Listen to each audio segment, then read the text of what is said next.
uma ação da cultura em rede, desafios para o produtor cultural na era digital.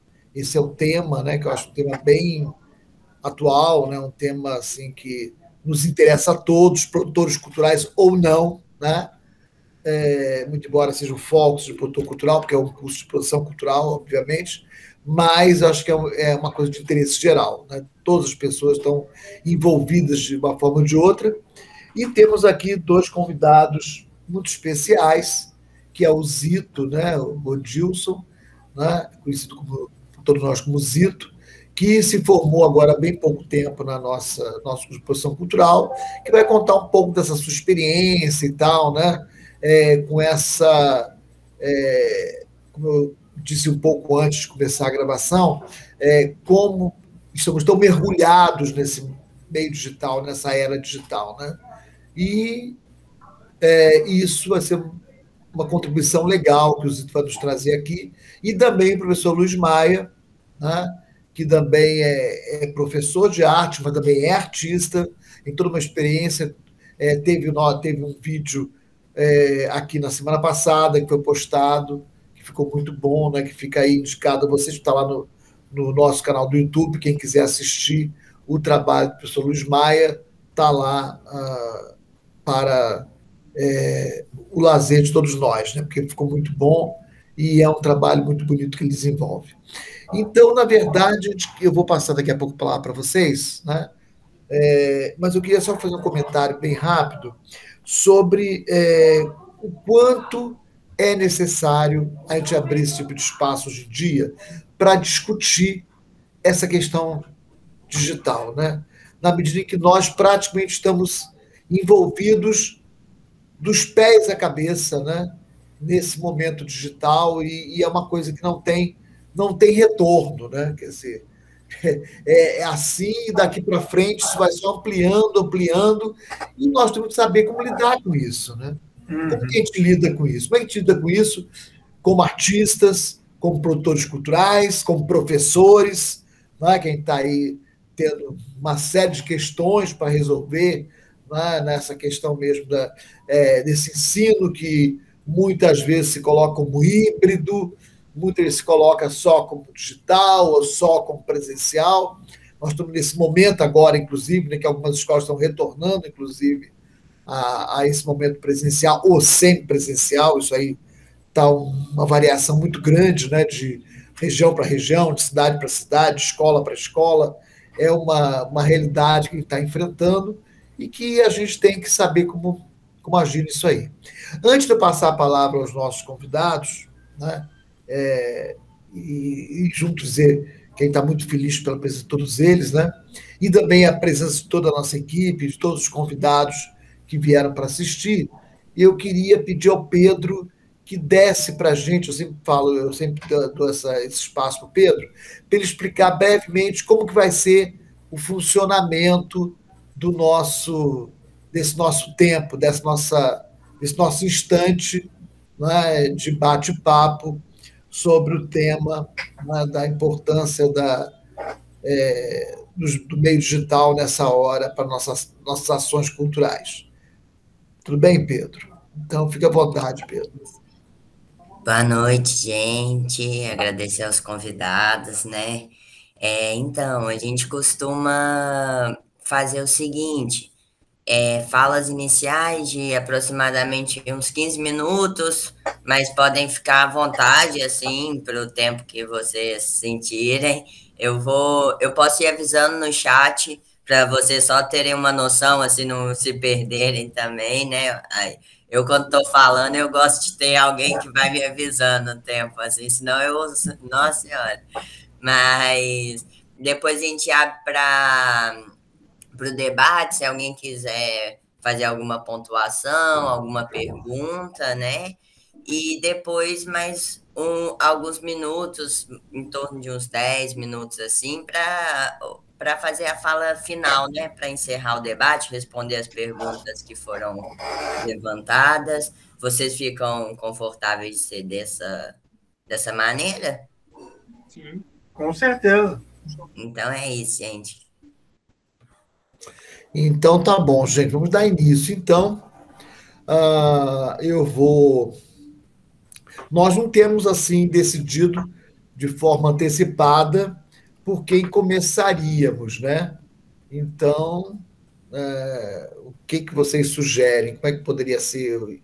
Quem poderia dar início aí à nossa conversa? O Zito ou o Luiz Maia? Que para vocês não faz diferença nenhuma? Creio que não.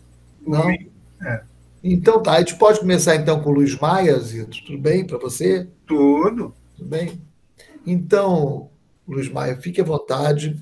A casa é totalmente sua, né? Sinta-se bem descontraído. É uma conversa entre amigos quem está fazendo aqui nesse dia. Eu quero que você sinta assim, tanto você quanto o Zito. Tá ok? Ricardo, Álvaro, boa noite para todos que estão aí compondo esse bate-papo aqui, essa conversa. Obrigado ao Lona pelo convite novamente, é um prazer estar com vocês. Vocês estão me ouvindo bem? Aqui dá para ouvir bem? Tá? Uhum. Então, Áureo me convidou, né, para bater esse papo, para falar sobre essas questões da produção, das produções culturais, artísticas, culturais, né, durante esse período pandêmico. E eu assim, fazendo um balanço de como foi isso, né, de toda essa dificuldade, de tudo isso que pegou a gente com as calças curtas, mesmo assim, a gente já fazia, claro, a gente, né, conversava, fazia não tantas videochamadas pelo WhatsApp, não tantas videoconferências, era muito raro, né, poucas empresas faziam isso, mas no meio business, assim, vamos dizer. E aí, quando vê, todo mundo teve que se adequar, né? Inclusive eu também, enquanto artista, enquanto também professor, arte-educador. Para mim foi um choque no início de 2020, a escola onde eu trabalhava, Cabo Frio, não era online, no sentido, não era em lives, né? Não era ao vivo as aulas, eram aulas que eu gravava vídeo e mandava, e tinha um chat que eu tirava durante o meu horário de aula, eu ficava para tirar dúvidas das atividades que eram propostas em vídeo e por escrito em texto. Foi uma posição da escola, não tinha que ser assim. A escola trabalhou uma metodologia da escola, dentro de uma plataforma, cada escola também buscou uma plataforma, tinha gente que estava adequado, tinha empresas que tinham essa plataforma disponível, teve empresas que correram para ganhar também, porque era um dinheiro, uma grana muito grande, que também aí esses, eu não sei, de TI, eu não sei o que, programadores, enfim, também estavam ali tentando melhorar, esculpir, modelar melhor todas essas interfaces, né? Porque tinha janelas difíceis, o próprio Meeting também teve várias atualizações, o Zoom, enfim, programas, aplicativos, teve gente que nas escolas particulares resolveram de um outro jeito, tinha que ter algo que também não ia perder dados, que também ia ter uma idoneidade, também ia ter uma segurança, tanto para alunos, quanto para os professores, né, para o trabalho, para os serviços, para as famílias. Então, foi um pouco o começo, o primeiro bimestre foi meio que uma coisa meio doida, né? Uma dança das cadeiras. Faz isso. Ah, não, agora mudou. A gente vai fazer assim. Agora mudou. Então, a gente foi se adequando, tudo muito novo, né? E aí, para mim, foi uma coisa, além disso, dessas aulas que eu tinha, que eu gravava esses vídeos, que foi uma coisa que eu não tinha não gostava, até que para gravar esse vídeo com Lona Cultural, eu sofri. Porque como é difícil falar da gente, como foi, eu falava e parava, falei, não, aí falava um pouco de você de novo. Eu fiquei quase uma tarde para gravar esses minutos, porque não estou ainda muito adequado a isso, né? Não estou muito confortável. Agora sim, a gente olha para a tela, vê um monte de janelinha de cabecinha de pessoas ali e tá mais confortável nesse sentido. E aí eu comecei a dar aula dessa forma e comecei a trabalhar também, porque era a produzir, a fazer os meus trabalhos, as minhas produções artísticas. Só que nesse meio tempo, eu perdi, né, durante de 2019 a 2020, eu perdi o emprego, eu perdi o relacionamento, eu perdi tudo. Tudo foi ruim, assim, foi à toa. A carta da toa, que é do tarot, sabe? Tipo, caiu e vral, caiu tudo. Ruiu tudo, tinha que ruir. Era o momento para isso. E aí é aquilo, né? A gente faz do limão uma limonada ou alimenta um coelho, dois coelhos com uma cenoura só. Né?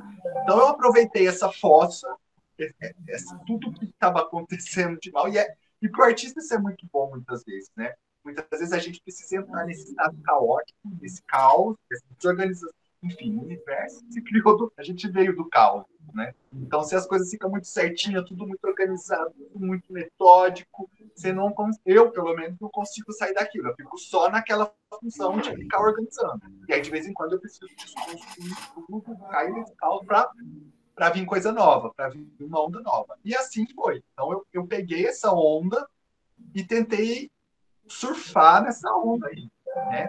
Claro, não com essa intenção. Falei, não, esse ano eu vou entrar porque agora chegou a pandemia e eu vou começar a produzir. Não foi assim. Foi uma coisa tudo junto e misturado. A gente, tipo, não sabia o que tá, né? Não saindo de casa, também sozinho, minha família tá longe, em São Paulo, os amigos também, tipo, cada um na sua casa. Então, tipo, meu contato era o meio virtual, era o celular. Se eu não tivesse, eu não sei como que foi essa gripe espanhola, como que todas essas pandemias que aconteceram, as pessoas não poderem, não ter essa forma de, essa tecnologia, esse meio digital para comunicar, para conseguir ter essa presença, né, para conseguir falar com as pessoas, isso foi essencial, porque se não tivesse isso, eu não sei se eu ia virar. E eu não sei o que assim, não sei o que ia ser, não sei mesmo. Porque foi o escape, foi uma válvula de escape. Além das produções, claro, mas não adianta você não quer, eu não quero virar um ermitão produzindo, ficar fazendo as coisas ali e só mais. Não, a gente precisa de interagir. Somos seres humanos, né? A gente trabalha com. Precisa dessa interação. E, então, eu acho que foi fundamental a internet nesse momento, essa conexão mesmo, porque ia ser um pouco mais, acho, difícil. Né? Não que não foi difícil, mas foi bastante difícil. E aí, eu estava trabalhando, ganhando, tipo, nessa escola, quase nem um salário mínimo, e eu tinha que pagar o meu aluguel, eu tinha que sobreviver, eu tinha que pagar minhas contas, né? E não pagava nem meu aluguel nessa escola que eu estava. Eu falei, meu Deus, o que eu vou fazer? E aí eu abri mão, comecei a usar, que eu vi depois de um ano que eu percebi, que eu olhei para trás e falei, meu Deus, eu tenho uma grande arma que é a criatividade. Realmente, eu posso dizer que eu sou uma pessoa criativa. Eu consegui sobreviver sem entrar no negativo, não entrei no negativo, que antes eu entrar, porque eu achei que também a pandemia foi uma grande educadora econômica, né? A gente educou aí alguns economistas, aprendeu a ver o que era necessário, o que não era necessário, vários hábitos aí também. E aí eu fiz um curso, eu entrei em contato com uma professora de São Paulo, eu vi um curso de constelação familiar que eu já estava a fim de fazer, mas eu não tinha dinheiro. Não tinha dinheiro nenhum. Aí eu falei, sabe o que eu vou fazer? Eu vou entrar em contato com essa mulher, no máximo que eu vou receber é um não dela. E mandei uma proposta para ela. Falei, olha, eu gosto muito do seu trabalho, eu vi que você vai abrir um curso online de constelação na água, e eu quero fazer esse curso. E eu já tinha feito antes um curso, mas eu fiquei um pouco assim, falei assim, não, eu preciso ainda dar... Aprendi, mas eu queria ainda um pouco mais de base. Né?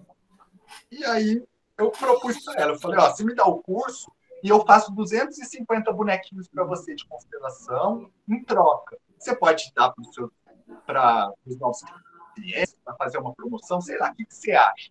Aí ela virou para mim e falou assim, eu topo, com certeza, eu topo. Falei assim, ó, só que acho que mandei uma foto para ela dos bonequinhos que eu tinha feito no curso anterior, e ela falou assim, eu topo. Eu digo sim, claro, com certeza, pela essa sua atitude que você está fazendo, e você está propondo, assim, eu gostei disso. Falei, então tá bom.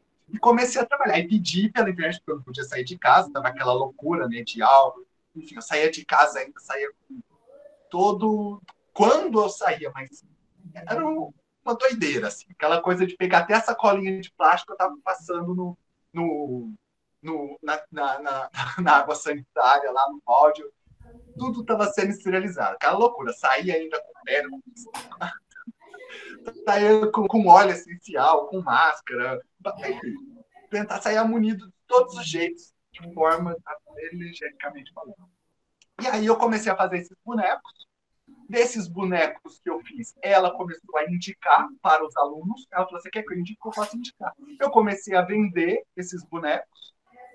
E aí depois eu comecei a atender virtualmente, online, e foi o que me segurou por um tempo.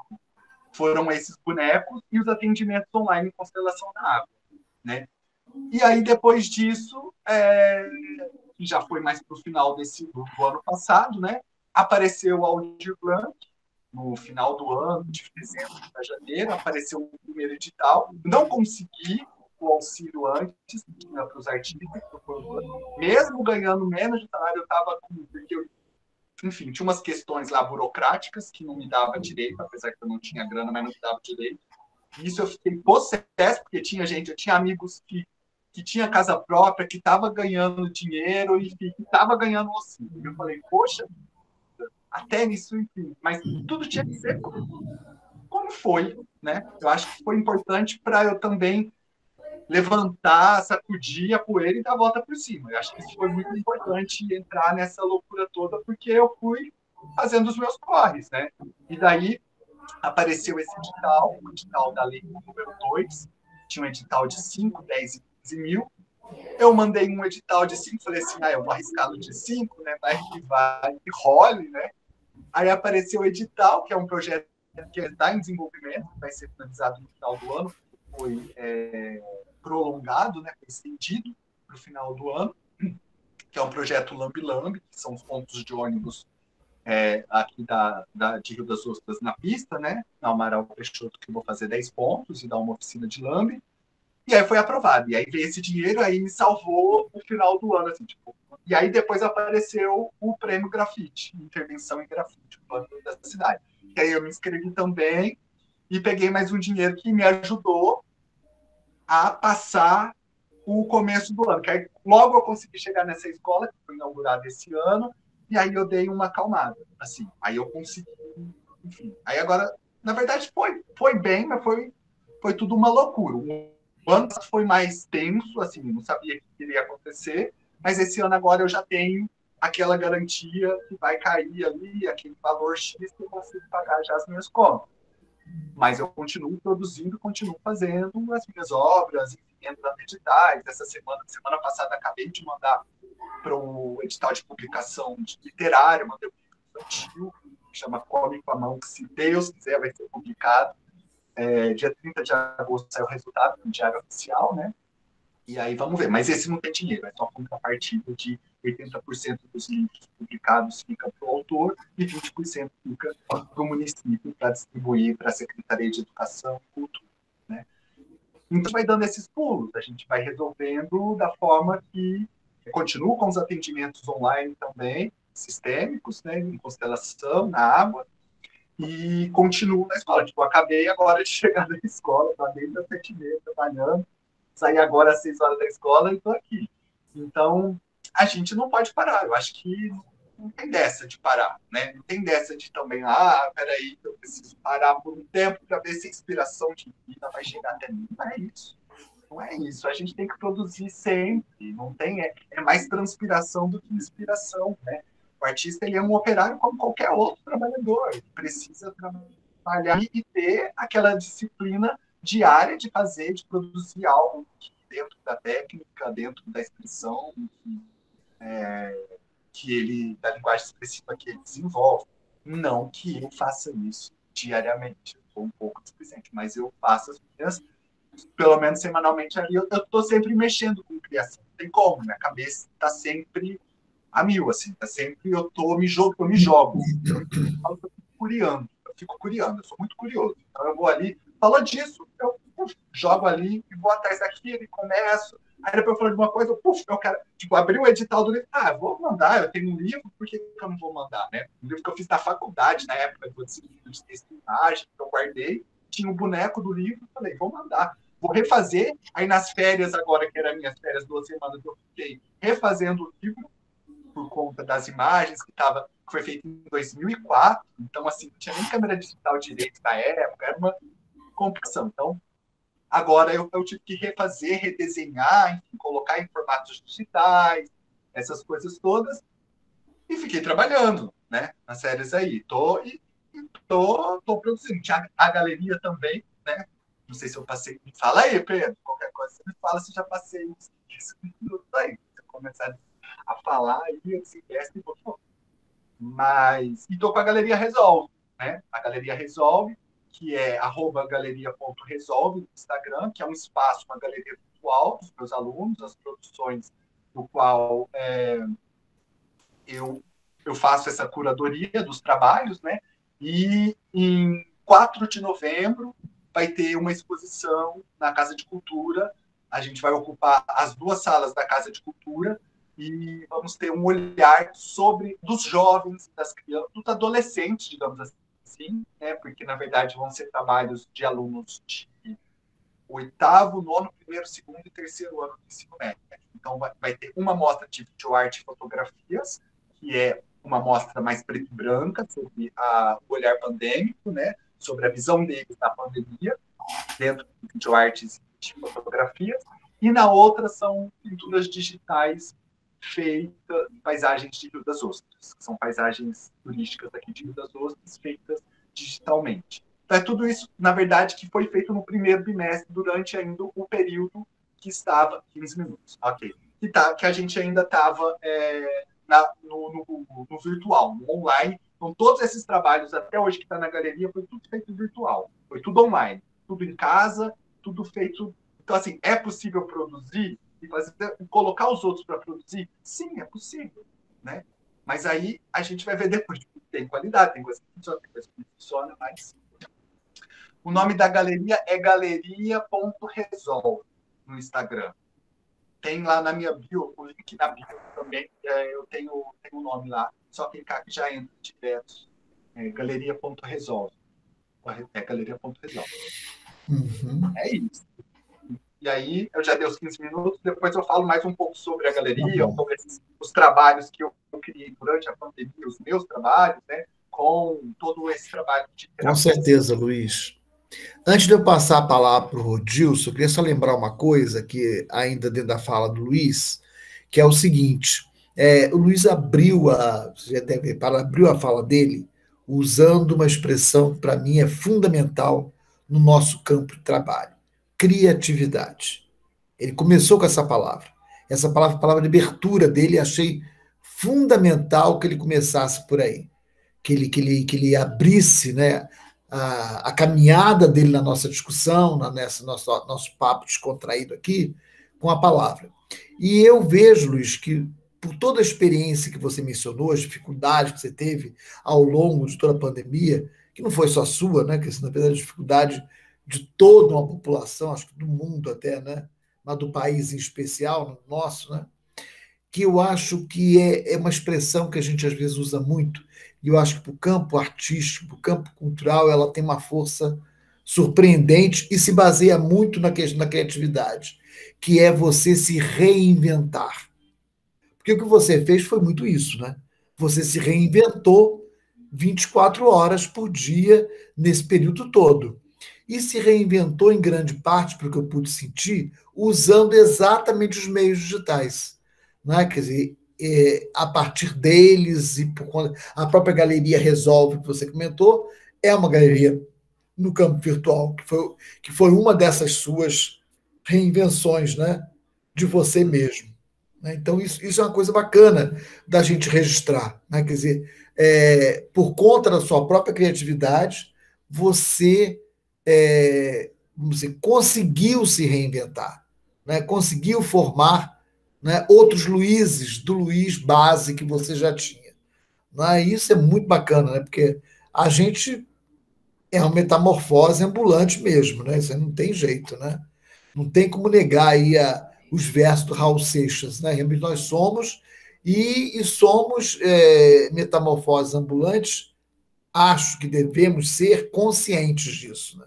Acho que nós somos mesmo e usar isso, usar essa coisa metamórfica que faz parte da nossa vida e que num momento especial como esse de uma pandemia, né?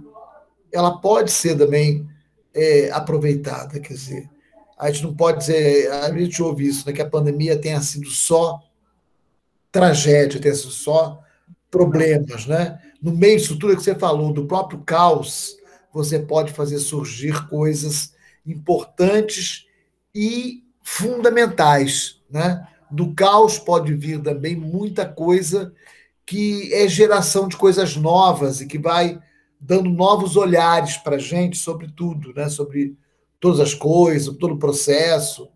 Eu senti muito isso na sua fala, viu, Luiz? Eu acho que depois vamos dar espaço para que outros possam falar também, mas a minha proposta é que a gente siga com o Zito, vocês não se importarem, que depois todo mundo jogue as questões para os dois, tanto para o Luiz quanto para o Zito. Pode ser assim, gente? Tudo bem? Eu só fiz esse intervalo de uma fala para outra, porque eu achei legal registrar isso aí da fala do Luiz, tá? Então tá, o Pedro já falou aqui que pode, sim. Eu acho mais legal. Então, Zito, você fica à vontade, você também se sinta em casa, né? E pode colocar um pouco da sua experiência, como aconteceu com o Luiz aqui agora também. Bom, boa noite a todos aí. Eu me formei no ano passado, no começo da pandemia, né? Vamos dizer, pode-se dizer assim, já que ela está demorando tanto para acabar.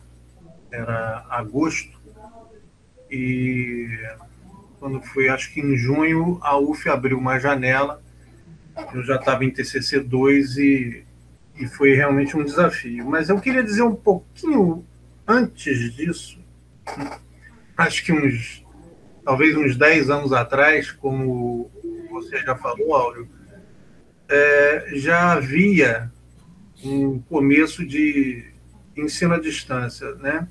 De trabalho em rede. E eu tive uma experiência que eu considerei muito negativa. Eu estava ainda fazendo outro curso, era pedagogia, e ainda estava morando lá no Rio, e tinha uma única disciplina que era a distância. E eu achei péssima a experiência, porque não havia uma coisa que agora já existe, que é a interação, né? E que ainda não substitui a interação de uma sala de aula, claro, né? Mas até conversando com a Josi sobre isso, quando ela me convidou para esse debate, eu mencionei que havia necessidade, né, de se começar, né, porque o caminho, como você também já falou, é esse e não tem volta, né? Então há que se aprimorar cada vez mais essa tecnologia para que todos possam usufruir, se beneficiar, enfim. Bom, quando eu tive que terminar o meu trabalho de TCC2, no fazer o trabalho ainda foi relativamente fácil, mas eu estava numa expectativa tremenda de como que eu ia apresentar o trabalho. Eu tenho 60 anos, então tecnologia é uma coisa que, se você não buscar acompanhar, você fica para trás, né? Claro que eu estou me formando com essa idade porque não tive oportunidade quando era mais novo, né? Eu tive que parar de estudar para trabalhar, para ajudar a família. Então, quando houve a oportunidade, né, eu agarrei com unhas e dentes e consegui me formar. Só que, apesar das dificuldades, né, do uso dessa tecnologia, eu até acabei recebendo um elogio do André Guerra, que fez parte da minha banca, né, por eu ter utilizado bem as ferramentas que eu tinha disponível, porque eu consegui criar um mapa de Rio das Ostras, onde eu apontava os pontos de forró. O meu trabalho foi sobre o forró e a imigração nordestina de Exu a Rio das Ostras, e eu achava extremamente necessário traçar um mapa de onde já houve e onde ainda existe, com o nome dos responsáveis, dos que promoviam o forró, o endereço, o período de funcionamento, e, em virtude disso, o André Guerra me fez altos elogios. Bom, aí, na vida prática de um recém-formado produtor cultural, eu fiquei perdido, né? Mal tive a chance, digamos assim, de aprender como começar a trabalhar efetivamente como produtor. Claro, volto a dizer, a gente teve nossas experiências durante a formação, né? Produzimos um show de aniversário da banda Nova Aurora lá em Macaé, que foi uma experiência muito rica, né? Visitei lá, fiz uma visita técnica ao Jazz and Blues, né? E, enfim, sarau, produzimos sarau, eu fiz captação de recursos, né? Mas você fica ansioso para realizar um projeto, né? E recentemente eu encontrei um ex-colega de UF, que é o Adler Franco, e ele me passou um edital da Vale. E aí eu me dei conta de como eu estava assim muito passivo, esperando que as coisas acontecessem, né? Porque quando eu entrei no edital da Vale, o que eu me dei conta? Que eu tinha que ter uma série de documentações, não é? de ser pessoa jurídica, ter registro de pessoa jurídica, né? O CNPJ, e tem que cumprir uma série de coisas, assim como qualquer trabalho, qualquer emprego, você precisa comprovar também uma experiência, não basta o teu projeto estar bem amarrado, bem orçado, né? Você tem que ter alguma experiência. Então, isso já foi assim um choque de realidade para mim, né? E a pandemia, claro, mexeu muito com todos, né? E comigo não foi diferente. Eu, além de ter completado 60 anos em dezembro passado, eu sou hipertenso, né? Depois de 40 e poucos anos eu me vi hipertenso, e isso por si só já foi um baque na minha autoestima, né?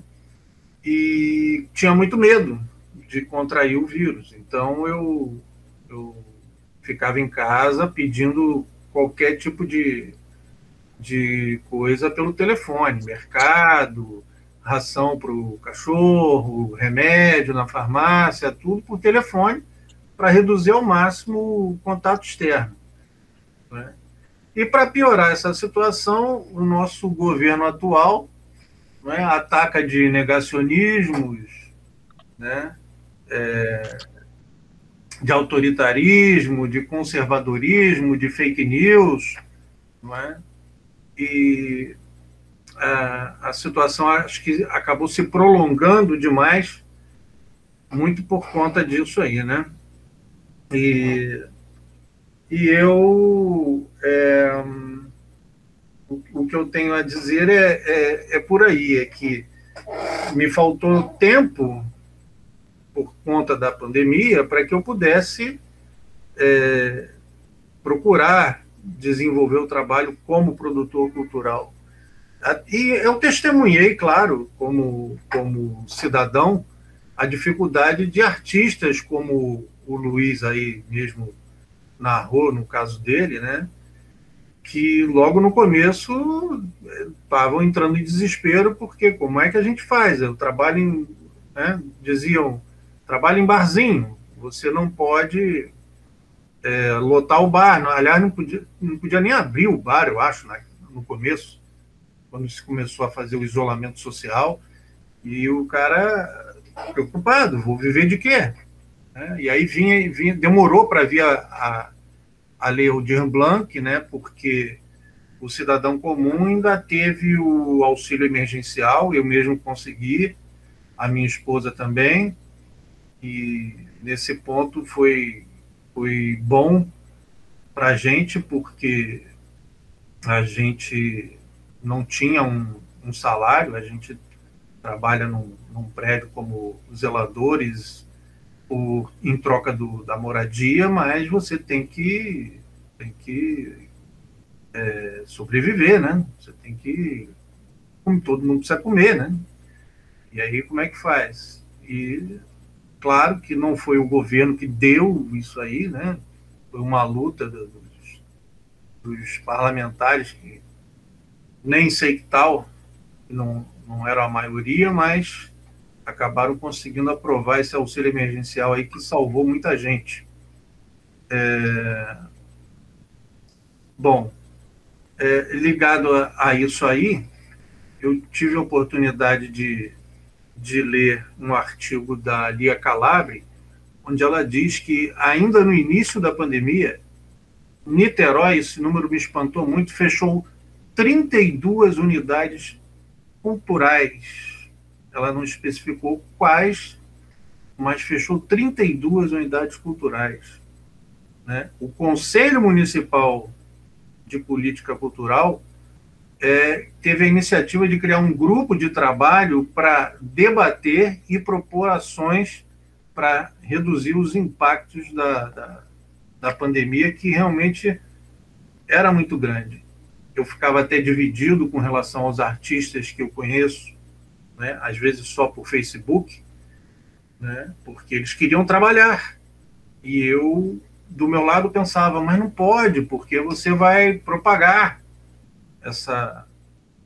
esse vírus e aí essa pandemia não acaba, né? Eu tenho um filho que hoje está com 30 anos, mais de 30 anos já, e é professor de matemática. Ele fez um vídeo falando a respeito disso. Se uma pessoa contaminar num dia, no dia seguinte, 2 pessoas vão contaminar, no mínimo, mais 2. Então, isso vai dobrando a cada dia. É 4, é 8, é 16, é 32, 64, 128. E, se não me engano, no final de 30 dias, isso chega a 1 milhão de pessoas. Então, eu ficava naquela, entre a cruz e a espada. Eu apoio o cara que quer trabalhar no bar. Isso foi antes de surgirem as lives, né? Todo mundo teve que procurar se adaptar, né? Teve que, como o Luiz, ter criatividade para, como é que eu posso fazer? E as lives no início não davam muito certo, eu não sei se já dão retorno para o artista, né?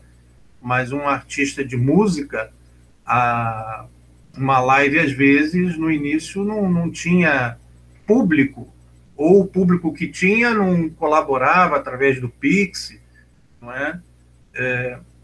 Então, acho que realmente todos nós, cidadãos, artistas, professores, passamos por uma adaptação que foi, como bem disse o Auro, empurrada a goela abaixo, né? A gente tinha que aprender, tinha que se reinventar para continuar, né? E eu acho que é isso que eu poderia dizer, não é? Considerando que a cultura e o entretenimento, eles se tornaram, inclusive, mais importantes do que nunca, porque todos nós ficamos abalados, né? Muitos precisaram de acompanhamento psicológico, inclusive pelo uso da própria internet, né? Minha irmã foi uma dessas que precisou, porque foi terrível isso aí. E, como disse o Luiz na fala dele, como é que seria, ou como é que foi, né, na gripe espanhola, que não existia esse recurso que a gente tem hoje para trocar ideias, para dar apoio moral um para o outro, ou até mesmo um apoio de financeiro ou de alimentação, né? Eu tenho ex-colegas de UF que realmente passaram problemas seríssimos, né? Enfim, é isso que eu que eu diria, por enquanto, usando os meus 15 minutos aí, que já deve estar estourando, agradeço aí a oportunidade. Que bom, Zito. Acho que, na verdade, é isso mesmo, a sua experiência bem bacana você colocar isso, né? Que é a gente sentir o quanto foi difícil para a maioria das pessoas, né? Não foi fácil, né? Quer dizer, então, eu queria só chamar a atenção para algumas questões, assim, mais com talvez um esclarecimento, né? Lembrar bem que você começa falando um pouco sobre a questão de como que é essa coisa da educação, né? Durante a pandemia, né? Como é que foi difícil a coisa de como que se equacionou isso, né? A tecnologia digital com as necessidades da escola, da universidade como um todo. Né? Eu quero só lembrar um dado que é muito importante, que você usou uma expressão que eu sempre digo que tem que ter muito cuidado com ela, que é a educação à distância. Tá? Eu quero só lembrar que, durante todo o tempo, a universidade pública, não é só a UF, não, tá? A universidade pública como um todo no país tem tido um cuidado muito grande para deixar claro que o que está acontecendo no momento, né, é um trabalho de educação remota. Nós estamos fazendo um trabalho remoto de educação, mas nem de leve se aproxima ao que se entende por educação à distância. Claro que são coisas diferentes. A educação à distância ela tem todo um planejamento, e ela já existe há muito tempo, né, em que você, na verdade, se forma sem ter tido praticamente quase contato nenhum. Às vezes você tinha uma ou outra hora que você ia lá fazer um teste naquela universidade e tal.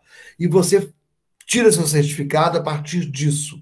Quer dizer, então, ela é montada, a educação à distância, pensando exatamente em ser à distância. O que nós estamos vivendo hoje, né, que nós estamos aí numa fase meio que de transição para o retorno ao presencial, né, é uma educação que é presencial, deixar isso sempre bem claro, né, e que, em função da pandemia, em função dos riscos, como você me apontou, né, da questão da necessidade de manter distanciamento físico, né, para tentar diminuir um pouco a contaminação do vírus, a educação passou a ser feita de forma remota. Mas quando você diz que esse remoto ele tem um caráter muito mais interativo, é exatamente porque ele não é educação à distância, ficou claro? O que a gente tentou fazer? A gente tentou fazer é colocar uma educação presencial, né, remota. Quer dizer, a sala de aula é o professor das suas aulas, né, e fazer um trabalho o mais próximo possível do que seria no presencial. E aguardando que chegue a hora do presencial voltar. Quando eu digo que é a questão do digital, que eu falei isso na fala do Luiz, ela chegou para ficar, nem é por conta só da pandemia. Antes ela já estava aí. Né? Nós sempre utilizamos, só que a gente não utilizou tão massivamente como nós estamos usando hoje em dia. Né? Porque hoje em dia ela virou o eixo do processo todo por conta de toda a situação que a gente vive nos dias de hoje, nessa fase de pandemia. Claro, mas eu deixo sempre muito claro, isso eu gosto de deixar sempre muito claro, de que nós não utilizamos nunca, em momento nenhum, na universidade pública, a educação à distância, ficou claro? Isso que a gente faz não é educação à distância. Educação à distância é uma metodologia que tem todo um enquadramento muito típico e que nós negamos. Nós, da universidade pública, negamos esse enquadramento. A gente considera que não é realmente a melhor forma de educação, não é educação à distância, ela pode ser utilizada em casos muito especiais, de muita necessidade, uma coisa onde não se tem outra opção. Né? Então, as pessoas vivem numa região completamente isolada, de isolamento total. Então, aí, aquela educação à distância pode cumprir um papel importante de levar a informação, de levar, né, a discussão, de ampliar o debate e tal, mas são casos muito específicos. A gente não entende educação à distância como essa coisa que virou, parece que moda, né? Que todo mundo considera isso como uma forma verdadeira, que você perde esse contato, você perde a discussão da formação de uma consciência realmente crítica das pessoas, né? Na verdade, você vira um processo de comercialização de certificados. Para mim é muito triste, porque não é isso que a gente quer. A universidade pública jamais quer isso. Isso seria um suicídio, né? Aí sim, seria mais do que pandêmico, né? Seria um suicídio geral. Seria o fim da própria universidade, tal como nós a entendemos, né? Então eu fico muito feliz que eu sei que a universidade que eu trabalho, ela nega, assim, peremptoriamente, nega absolutamente a existência da educação à distância no nosso trabalho, ficou claro? Isso eu gosto Agora, Pode você falar. falando isso, eu queria puxar um gancho que tem um Claro, pouco a fique à ver com vontade. distância de educação também, mas não necessariamente isso, que eu acho que vem a calhar também, que é essa questão do próprio curso da UF fechar por conta dessa distância que alguns professores do Rio estão aí reclamando e o curso está perigando, né, a fechar por conta desses professores que sabiam que iam dar aula aqui e agora tá, eu não sei, estou bem por fora, mas que eu acho que é importante também ficar levantando essas discussões para a população saber, porque é importante essa universidade, esse curso está aqui em Rio das Ostras, é de extrema importância isso para a cidade, para os artistas, para a população no geral, né? E aí, pelo que eu entendi de alguns alunos que eu conversei, é até uma movida dos próprios professores que não estão, não fica meio que na contramão Rio das Ostras e aí estão querendo transferir para Niterói, né? E esse curso, enfim, deixar de existir aqui por conta de distância, né? Então, é uma coisa que precisa ser também ainda discutida não só no âmbito ali da universidade, mas a população riostrense precisa estar a par de tudo isso que está acontecendo para dar mais força, né? E isso não, enfim, precisa ser Luiz, discutido. Deixa eu só foi bom você tocar nesse assunto, mas só te tranquilizar que esse momento isso aconteceu realmente, foi um momento da nossa vida, da nossa história do curso de produção cultural. Os alunos estão aqui, eles presenciaram, alguns são mais novos, talvez não tenham presenciado, chegaram depois, né? Mas devem saber, porque isso é coisa que fica na... Mas isso foi praticamente cortado, quer dizer, essa coisa de o curso levar para Niterói, ela não existe mais, ficou entendido? Tá?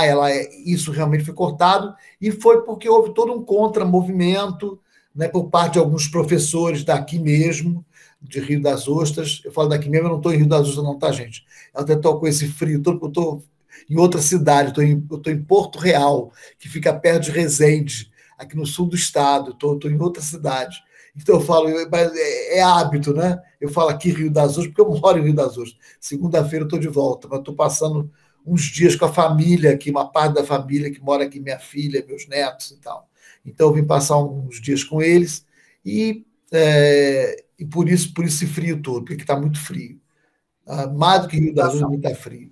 Mas então é isso. Então eu quero só tranquilizá-los que esse impasse de Niterói, nós temos outros problemas, nós estamos enfrentando. Os alunos sabem, os professores sabem, mas é uma questão de espaço físico, então uma luta pelo espaço físico agora dentro do próprio Rio das Ostras. Está uma questão muito séria isso aí, porque os prédios que não ser construídos não foram, mas são questões que eu acho que fazem parte de todo um trabalho, uma luta da própria universidade. Agora, a questão em si da transferência para Niterói, isso foi totalmente diluído. A gente conseguiu fazer isso, foi uma luta dos alunos do curso, junto com uma parte dos professores que não concordaram, e que mantiveram, e que houve uma união, né, entre alunos e essa parcela dos professores, e a gente conseguiu desfazer esse impasse, ficou claro? Então, essa questão, ela pode ficar tranquilo que ela não existe mais.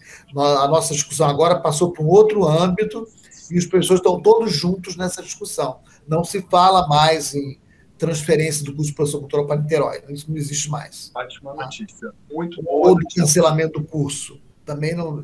Esse E papo... principalmente, Áureo, agora, que tem esse grupo, pelo menos foi o ano passado, insistiu, eu vi uma matéria, na verdade, o ano retrasado, com amigos artistas, eu já tinha uns amigos que já estavam sempre no Rio e tal, esse eixo também de Sesc, e eles estavam falando, o Sesc tá vindo, e o Sesc já estava criando, né? O Sesc Verão aqui em Rio das Ostras, então, tipo, eu cheguei a trabalhar também algumas nesses projetos. E aí, falou, o Sesc está vindo para Rio das Ostras, está sondando o Rio das Ostras, a unidade vai chegar. Será que vai chegar? Aí, no final do ano passado, veio uma notícia, o ano passado, que vai abrir uma unidade do Sesc aqui em parceria com o Senac, se não me engano, ou o Sebrae, agora não sei, que acho que vai ficar lá para os lados, na ida no contorno ali, indo para Casimiro ali, né, que vai ser uma unidade ali que em 3 anos. Falei, poxa, o Sesc chegando aqui, um curso de produção cultural, pô, tem tudo para bombar, tem tudo para dar certo, a gente não está longe assim. Sai esse eixo também do Rio de Janeiro, né? Tipo, e talvez vira e ainda tem aqui um dos maiores, que acho que não é mais o maior, mas Festival de Jazz Blues, música, que a cidade é conhecida por isso, então já tem uma cena musical muito forte, a gente tem uma escola de dança e de música aqui também, que é o Onda, né?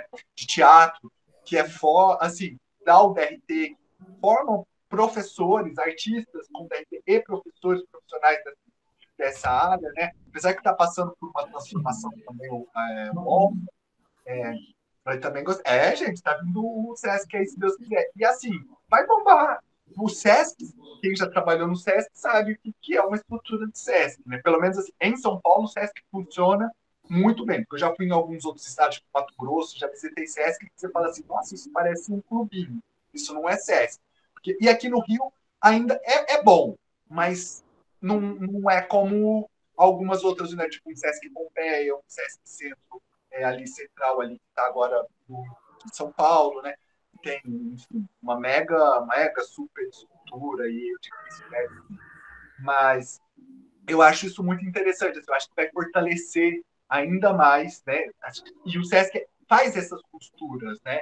Ele vai fazendo isso, tipo, agora ele veio aqui as praias de Itapeva Sul, fazer um projeto também turístico, falando sobre esses pontos que é desconhecido.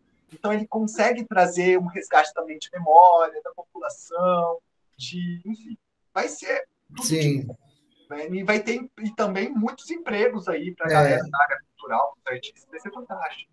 Bem interessante essa sua fala, viu? Eu até soube dessa questão do Sesc, mas eu confesso que eu estou menos bem informado que você.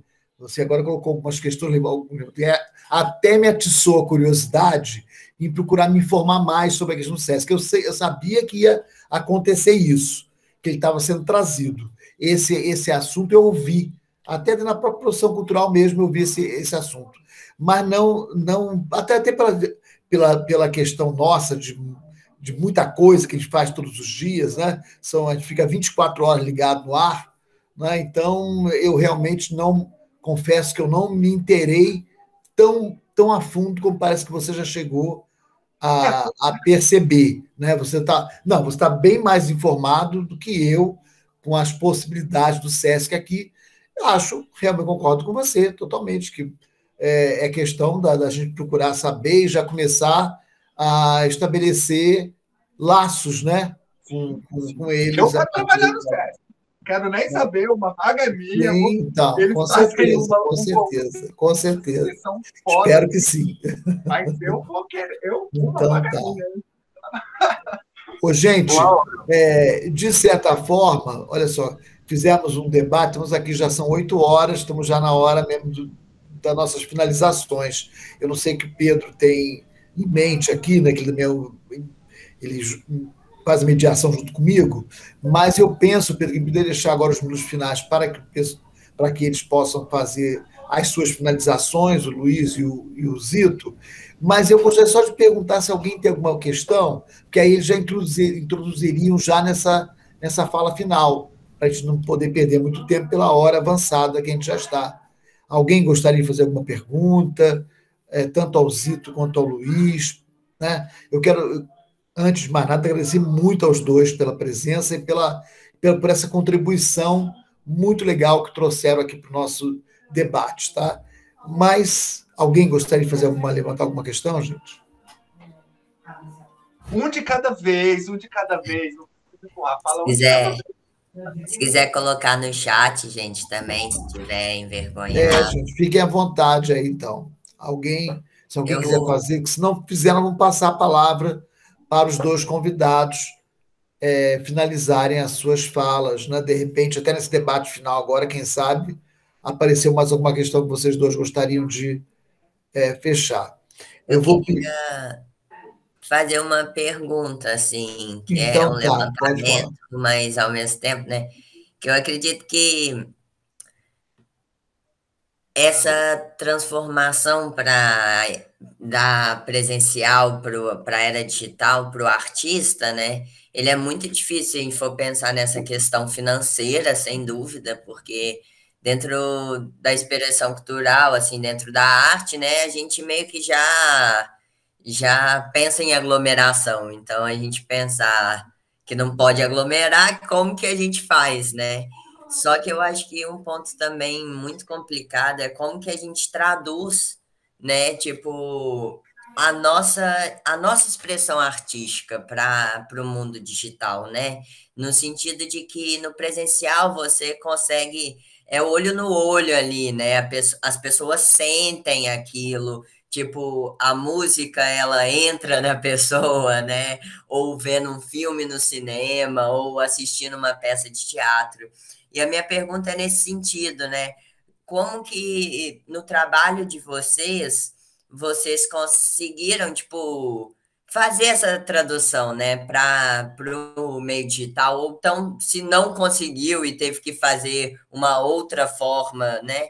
E, e como você consegue também cativar o público, sabe? Como que eu acho que é outro desafio do meio digital, né? Que a gente na internet é bombardeado o tempo inteiro de informação. Então, fazer essa mídia é algo complicado também, né? E como vocês. Eu queria saber no trabalho de vocês, como vocês fizeram isso, se foi um desafio, se não foi. Quer falar, Zi? Primeiro? Está mutado, pai. Bom, primeiro, só queria pontuar uma coisa, Áureo, que você falou do ensino à distância, e eu talvez tenha me expressado mal, mas para pontuar, há 10 anos atrás, eu acho que eles não sabiam nem como diferenciar o ensino à distância do que estava se começando, né? Então, era uma disciplina que seria aos sábados, não é? E como não havia expediente aos sábados naquela universidade, eles colocaram, como chamaram, desculpe a mão na frente da câmera, como chamaram a distância, não é? E para você ter uma ideia como é que estava tão no começo isso, muitos alunos, assim como eu, não sabiam da existência dessa disciplina à distância. E nós recebíamos o material para estudar e tínhamos um prazo para apresentar um trabalho e questões, só que questões, e aí mais uma vez essa coisa da interação, como o Pedro falou e eu respondi aqui no chat, né, a tal da interação, você mandava uma pergunta, só que o professor ele só ia ver e responder essa pergunta tipo na próxima aula, uma semana depois, né? Então estava realmente muito no início. Eu acho que eles não sabiam nem como se referir e chamavam de à distância, né? O que é completamente diferente, né, do que acontece agora. E quanto à colocação que o Pedro fez, bom, eu não sou artista, né? Embora goste muito de cantar, mas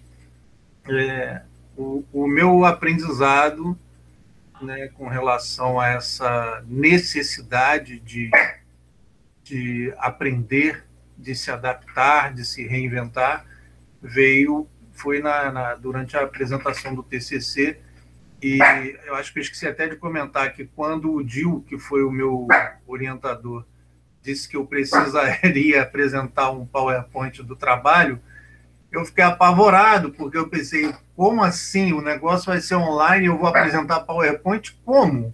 Eu vou apresentar, eu não tenho data show, eu vou apresentar em que tela? Aí não, é na tela do computador, e eu fiquei baratinado com aquilo, né? Mas sempre tem alguns colegas mais jovens que me ajudam a me safar, né, nessas horas, né? E é isso. Dessa forma que eu procuro ir me adaptando para, espero eu, quando acabar essa pandemia e se Deus quiser trocar esse governo, as coisas possam melhorar para os produtores. Ô, Rodilson, Tudo mais. e isso também é uma forma de interação, né? Essa relação que a gente pode fazer com os mais jovens também é uma forma de interação, né? Sim, É a gente, na verdade, tentando superar dificuldades tecnológicas que de fato a gente tem, né? E que os mais jovens, por não terem, podem interagir com a gente, colaborando nisso aí, né? Mas eu vejo que a questão não é somente de trazer isso à tona. A produção, né, artístico-cultural vir à tona. Os canais, os meios, são vários que a gente pode expor, né? Tem vários suportes aí para a gente, várias mídias que a gente pode. O mais difícil foi o que o Zico estava falando antes, do tal do Pix, que é monetizar isso, né? Como eu consegui? Eu consigo produzir, mas como eu fazer escoar essa produção e conseguir angariar dinheiro com isso? Aí eu acho que é o desafio maior, né? E aí não existe um caminho só. Existem vários caminhos para isso. E cada um busca e vai aparecendo essas oportunidades. E cabe a nós ir buscando, pegando assim o máximo que é acreditar em agarrar com as duas mãos e acreditar naquilo. Mas não ficar só naquela. É você ter plano A, plano B, plano C. Entendeu? Porque se você depender só de um edital, quem trabalha com edital sabe disso. Você trabalha com edital, você daqui tem que pensar já, antes de acabar esse edital, 6 meses antes, já tem que estar engatando o outro. E você já tem que depois estar engatando o outro. É uma coisa assim. E você não tem médio, você não tem, não pode vacilar, porque se você vacilar, você fica sem. Né? E só lembrando também que você falou dessas questões políticas, nós não temos um Ministério da Cultura hoje em dia. Nós não temos mais um ministro da Cultura. Nós temos uma Secretaria Especial de Cultura que é um secretário da Malhação, né? Um carinha lá que não sabe o que está fazendo, passando vergonha, que foi lá falar de uma exposição, não sabia nem quem que era artista, tinha quem que era ela, assim, foi lá para passear e para andar, porque, enfim, estava de bengala, enfim, está caótico essa questão. Então a gente não pode Verdade. né, dessas questões, porque assim, tipo, o auxílio Aldir Blanc, ela veio, mas ela veio no final, para mim, ela veio no final de 2020. Então, se eu tivesse que depender dessa política cultural atual, eu já era, entendeu? Então eu tive que dar meu jeito e no final ela veio, foi bem-vinda, foi, mas ela chegou tardio. Ela não chegou no momento que tinha que chegar, não. Mas tudo bem, aceito, acato e agradeço, porque e assim, não é um auxílio de custo, não é uma ajuda. Não, estou dando uma contrapartida. É o meu trabalho que está sendo. Existe uma contrapartida aí. Então, assim, é uma verba que veio e tinha que vir mesmo. Não é, foi bondade, ou porque eles foram super bons, eles foram empenhados. Olha só, conseguiu esse ponto aí. Não, foi por aí, porque se fosse depender desse governo, nem ia vir, né? Nem ia chegar tudo isso. Então, eu acho importante pensar sobre como ou monetizar isso, porque a produção ainda existe, mas como a gente conseguir transformar isso em verbo. Porque, assim, a gente está transformando. Eu vi espetáculos de dança, espetáculos de teatro que foram sensacionais, assim. Tipo, você entrava... como existem estações, né? Quem vê aí, tipo, é do teatro, da dança, trabalha em work in progress, trabalha nas estações de trabalho, então você vai em espaços específicos, é um trabalho environment, né? Que a gente vai, sei lá, acontece no hospital a cena, todo espetáculo. Então você vai andando pelo hospital e vai acontecendo situações. Que aconteceu isso virtual. Você entrava em salas virtuais do Zoom, e aí ou você tinha que fixar, e depois ele te mandava para uma outra sala, aí você entrava, já tinha um ator, ou pessoal que começou a trabalhar com fio, colocava coisas junto com a câmera e brincou com toda essa tecnologia. Teve gente que conseguiu, teve gente que ficou com arroz e feijão, mas que também conseguiu vender o espetáculo, conseguiu vender uma exposição, enfim, foi possível. Mas é isso, eu acho que está trazendo, essa era virtual está fazendo com que o artista pense nesse cyberespaço, pense nesse espaço virtual, claro. que é possível e que cada vez mais está sendo explorado e que precisa ser explorado, porque aqui não volta, né? Então, vamos ver no que vai dar aí a cena dos próximos capítulos. E eu acho até, Luiz, que isso aí mostra bem para a gente, né, em cima dessa sua fala, o quanto a cultura está mostrando mais ainda a sua relevância. Quer dizer, as pessoas tiraram o Ministério da Cultura, como você bem mencionou, que foi uma forma de tentar reduzir o valor da cultura, e a cultura ela cresceu de uma tal forma, parece que isso deu um efeito contrário no próprio movimento cultural do país. Se olhar hoje, a cultura tem crescido e tem invadido muito mais espaços do que antes. Né? E eu acredito que essa força vem desse trabalho dos artistas, né, dos produtores culturais. Né? Eu acho que é exatamente daí que está vindo. Né? E eu acho que fica claro para a gente que nunca a cultura, você que chegou a colocar isso numa das suas falas hoje, né? Nunca a cultura se mostrou tão necessária e tão fundamental para os rumos desse país. Então, eu acho que eu vou agradecer mais uma vez aos dois. Infelizmente, não podemos ficar mais, são 8h13, estamos passando bastante do nosso horário, mas olha, foi um momento muito legal para mim. Espero que tenha sido para vocês, espero que tenha sido para todo mundo que assistiu, né, a nossa live. Foi um momento realmente bem mágico, que a gente pôde discutir, verificar a frente, o verso, o avesso desse momento que a gente está vivendo. Né, e ver todos os nós que a gente precisa estar desatando e também precisa estar dando, né? Não só desatando nós, mas fazendo nós também, para poder fazer com que essa roda continue girando. Né? E que a gente consiga cada vez mais ter uma cultura que a gente merece.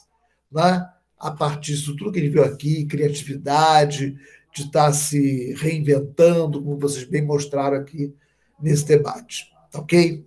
Gente, namastê para todos vocês. Muito obrigado por esse momento. Eu só posso agradecer aos nossos dois convidados, ao Zito e ao Luiz Maia, e a todos que vieram, né, tanto da equipe como os convidados que vieram a partir dos nossos cartazes, né, virtuais. Eu vou interromper a gravação e vou considerar agora como encerrada essa nossa live de hoje. Quem não teve a oportunidade de assistir, terá a oportunidade de ver lá no nosso canal do YouTube, né, a live, tá ok?